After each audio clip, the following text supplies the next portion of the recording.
Agradecemos a Dios que nos permite estar con ustedes nuevamente en este su programa Diálogo Bíblico. Con ustedes el pastor Juan Millanado. Bienvenido, pastor. Muchas gracias. Y quien les habla, Raúl Medina. La fe del pacto ha sido el tema de la semana, pero en este momento vamos a tocar un tema que es muy hermoso, profundo, y ojalá podamos cumplir lo que dice el texto, o sea, el título: Descansemos en las promesas. Yo creo que tú has tenido la oportunidad de atender personas que por su vida no logran aceptar el perdón de Dios, que pareciera que Dios no las perdona, no hacen nada y sufren. Descansar en el Señor. Y fíjate que hay textos tan maravillosos como Salmo 34:8 que dice: gustad y ved que es bueno Jehová, dichoso el hombre que confía en él. Ese gustad, esa palabra dichoso y esa palabra confía hacen un trío que es extraordinariamente hermoso. Gustad es probar, saborear y encontrar lo agradable. Y por otro lado, ¿no es cierto?, y ver, mirar que Jehová lo puede hacer dichoso solo con confiar en el Señor. Otro texto habla que es muy agradable, que el Señor ha prometido llevar el yugo con nosotros, tirar juntos las cargas de la vida. Eso es tremendamente consolador. No somos liberados de las responsabilidades, pero el Señor, sin embargo, dice: yo me voy a poner a tu lado para que tiremos juntos estas cargas. Y eso está allí en Mateo 11:30. Claro, porque ahí dice: porque mi yugo es fácil y ligera mi carga. O sea, aquí, si uno mira el texto con tranquilidad, no le está diciendo que le está sacando el yugo ni la carga, sino que con él puede ser mucho más liviana, llevadera y ligera, como dice la carga. O sea, este concepto de fe nosotros tenemos que creerlo en el Señor y descansar realmente en Él, en las promesas. Yo estaré contigo, dice, ¿no es cierto?, la Biblia. Yo estaré contigo, seré tu ayudador, como dice el salmista muchas veces, que Dios estaba con él. Pero él le creyó, Abraham le creyó. Ahora, ¿cuándo vio a Abraham? Lo hemos visto esto en realidad. ¿Cuándo creyó Abraham? Cuando Dios se lo dijo. Pero ¿cuántos años pasó para que se cumpliera la promesa? Y aún el ambiente en que se cumple era improbable, según lo miramos humanamente, que se cumpliera la promesa. O sea, Dios quiso extender el plazo para que esa fe creciera realmente y se creyera en un Dios tan maravilloso que de la nada puede sacar lo más precioso.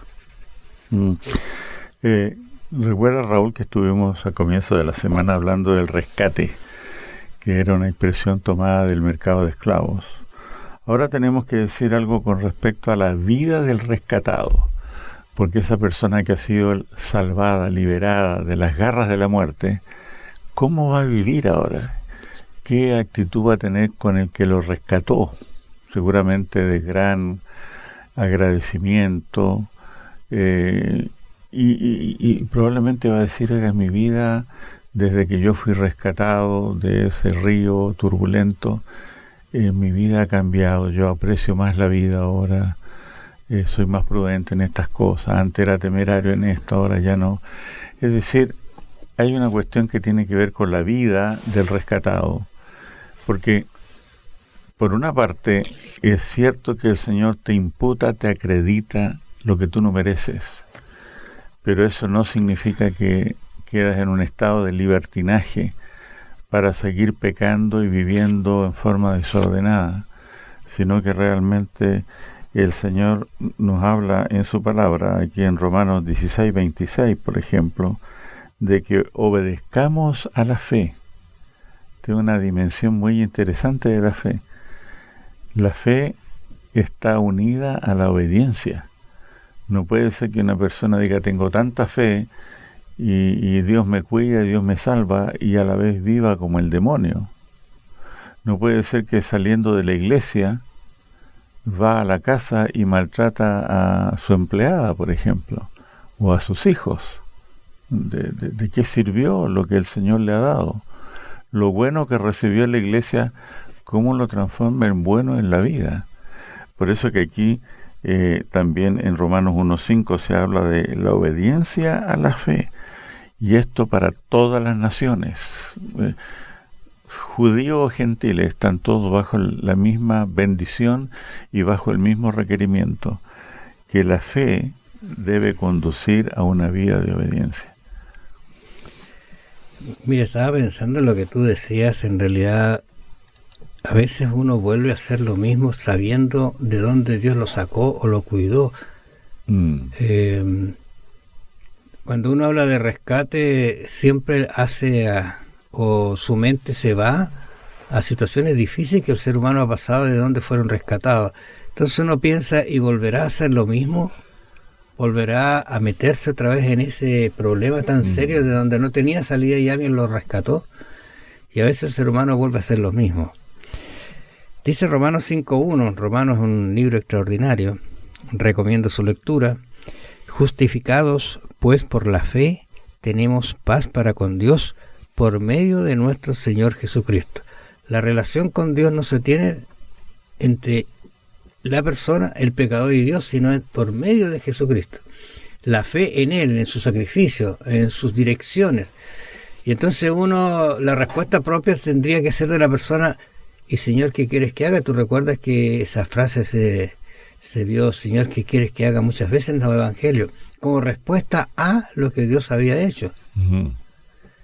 Mira, me vino a la mente los últimos párrafos del libro de Juan, cuando se presenta Jesús a ellos después de la resurrección, ¿no? Hace un milagro con ellos allí, está con ellos, pero les da una comisión que antes yo creo no la habían logrado entender en plenitud. Pero cuando vieron esta manifestación de Dios y vieron que lo que Él les había dicho se cumplió 100%, entonces ¿qué pasó con la fe de ellos? Se acrecentó, pero tuvieron una respuesta: ahora sí vamos a ser tus discípulos, y comenzaron a hablar, a hacer lo que Dios les había pedido. O sea, a veces falta alguna cosita así que Dios se manifieste, y se va a manifestar de acuerdo a la necesidad que tiene la persona, porque de improviso alguien puede decir: a mí me gustaría ver la gloria de Dios como la vio Moisés, a mí me gustaría estar como Elías, a lo mejor ver ese carro de fuego. A lo mejor para mí no necesito el carro, necesito otras cosas. Y de allí en adelante va a aparecer la respuesta a lo que Dios ha hecho en mi vida. Así es. Fe y respuesta. Cada vez que Dios habla o hace algo, Él espera una respuesta nuestra, que puede ser incredulidad o fe, ¿no? Pero esta fe, como te digo, no es que, como se ha distorsionado hoy día el mundo cristiano tiene fe en la fe.